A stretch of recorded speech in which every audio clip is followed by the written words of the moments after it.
Have you ever asked yourself what's the best way to secure a stovepipe when you have a stove inside of a canvas tent when you're out camping? I'm going to show you how I'm going to secure it, and we'll just walk through that today.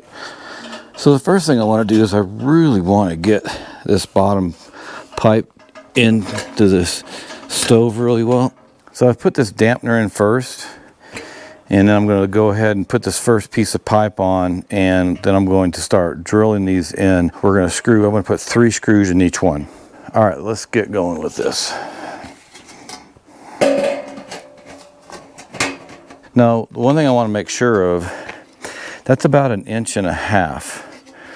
And so I'm going to put these screws in down about 3/4 inch. Okay, these are supposed to be self-drilling screws, so we are going to see. I'm not going to be perfect with this, but I am going to, again, about 3/4 inch down, about 1/3 of the way around each pipe. I thought about pre-drilling these holes, but they said this works, so we'll see.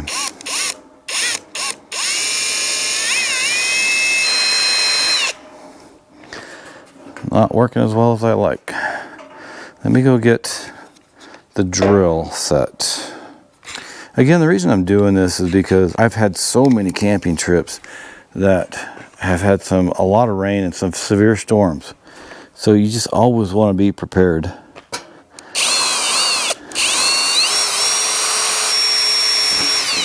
Okay, that went through a lot easier.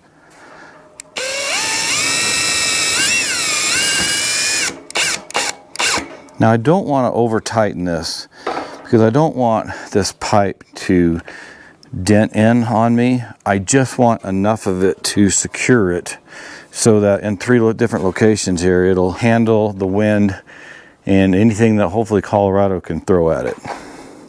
This is taking a little bit more time to get this set up, but I'm going to be much happier with this when I'm out camping because, man, I'm telling you, that storm was horrible. I'm going to tell you about it in just a minute. Let's get the rest of this going.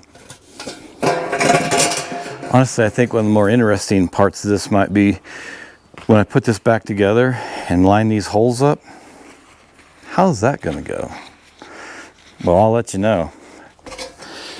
What's bothering me about this a little bit, I want this to go down inside this next pipe down to this point where this indentions here, or whatever you want to call it, where it's been crimped down. I want it to go to here. Right now it's not going very far, so I don't know how well the screw is going to embed in that.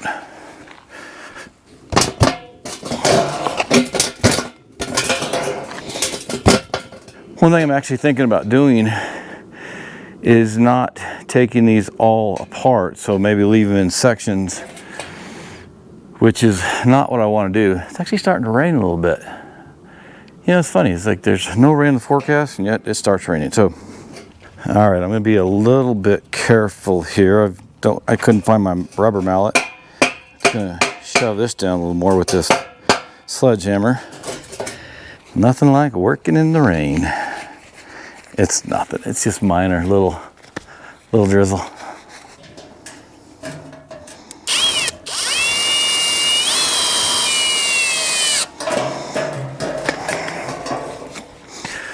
Okay, so this is the top of the pipe, and I can see that I'm in the middle of each of these pieces that fit together, the screws. They do go through quite a ways, so if I were going to make one recommendation, these are 1-inch screws. Just by looking how far they go through, you could go 1/2 inch and be fine. Now, before I go any farther, let's talk about this. I got a little mad last time about how this went on. And I do have another spark arrestor, but it has the hood on it, and it has 3 metal pieces that come off to support the hood. And I've got some more guy rope and carabiners. They're metal, and I'm going to hook on, and I'm going to strap the top of this thing down so that in a high wind, not only is the tent holding it, the base with the stove holding it, but the top is being held by 3 guy wires. All right, so here's how this is going to go.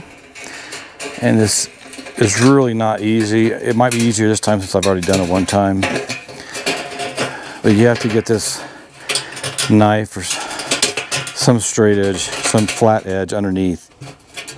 Okay, so I think I have it on. I do not want this to slide up. Once you get it on, it slides down real well. So I've slid it down about 4 inches and I'm good. I will not secure this. Honestly, I don't think I'll be using this anymore. I will keep it just in case something happens to the new spark arrestor, that covered one that's coming in. I think what I'm going to do is I'm going to put this other third piece on here. I'll secure it. Those 3 pieces will always stay together. So when I put my tent up, I'll slide this piece up into the tent, the top of the tent.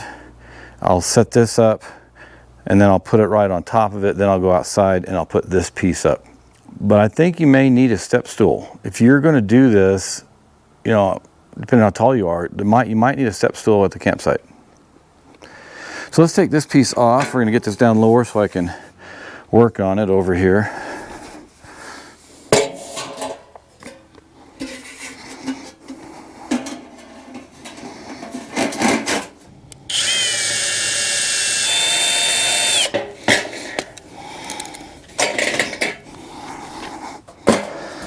Why does every project take so much more time and is more complicated than it should be? Don't know. Always happens with me though. So it's not perfectly straight. The top is a little crooked right there. And you can see that. I'd like to re-drill those holes, but it is a tent. So I did my best to keep it straight. I didn't use the level. This piece, the problem with this top piece, the other pieces are real tight.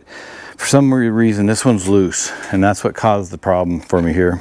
It may be a 2-person job. Because I know right now, when I put this up, it's gonna get real wobbly on me. And I really need to pound this down in here. It only goes about a 1/2 inch. I'm gonna have to put these screws a little closer to the top. And I can pound on it a little bit to maybe get it to set down in there a little bit more. Not much, but a little bit. Now, I don't think this is a 2-person job once the tent is set up. It's this first time around here of getting the screws in here when I'm trying to handle it by myself.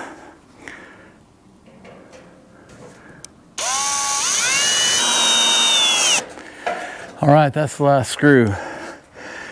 Now you may be looking at this going, much trouble as you've had here, I don't want to screw it in. But I will promise you, when you get a really big windstorm popping up, unexpected or expected, you'll be thankful that you secured your pipe. Now this isn't the only way to secure it. You can get guy wires or guy rope and tie down from the top if you have that cover. But I'm just telling you, as much of a pain this was and I didn't get it perfect, I'm going to be much happier with this when I'm camping, knowing that a storm isn't going to take this down. There's a hot fire inside, and then I'm having trouble with wanting to grab this stovepipe, which will burn my hands, or maybe it's tipping the stove over, whatever it might be. This is just giving me a lot better opportunity to be safe and having that comfort level that in a strong storm, I can still run a fire inside. Even though Camp Chef says don't have a fire in your stove during high winds, if you secure your tent well and you secure your pipe well, then that's up to you. That's your decision. I'm going to, depending on how high the winds are, then I would have a fire in the stove. But that's my personal opinion. I'm not giving any advice here. Well, hey, please like, subscribe, share, and turn on notifications so you'll be alerted as soon as we put out new videos. And I also told you at the beginning I was going to tell you about the storm we were in early August of 2023. The weather forecast was for beautiful skies that night, no storms whatsoever. Mike and his daughter Rachel went out on the lake and they were fishing, and it was like 7:30, 8 o'clock at night. They were going to do some night fishing, and that storm kicked up, and my kids and I were up on at the tents. And we had cell service out there, so I sent Mike a text and I said, you better get in here. We're gonna get hit. Well, we ended up getting hit over 2 to 3 hours or so of a severe storm, 50 to 70 mile an hour winds. It took 3 of the more of the box store tents down that, they're just not as sturdy. The Kodiak canvas tents that Mike and I have, man, we had them secured well, big stakes. They didn't move at all.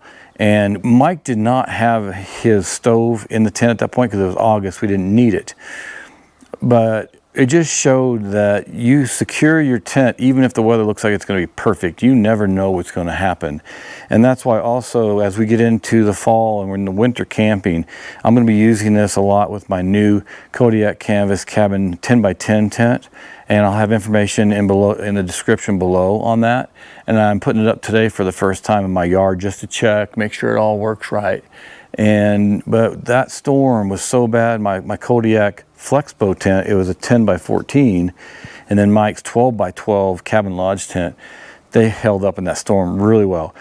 Again, make sure you always get quality gear, quality tents. If you don't have the money, okay, that's one thing. But if you've got the money, go spend a little bit more money and get the better quality tents, and then you can get a stove and enjoy your tent a lot more when it's cold and rainy and windy and snowing outside, and you can sit inside and have a fire in your stove and it's warm and you can cook. It makes all the difference in the world. All right, well, thanks for joining me here on Mike and Rick Outdoors, and we will see you out here in Colorado in the next video.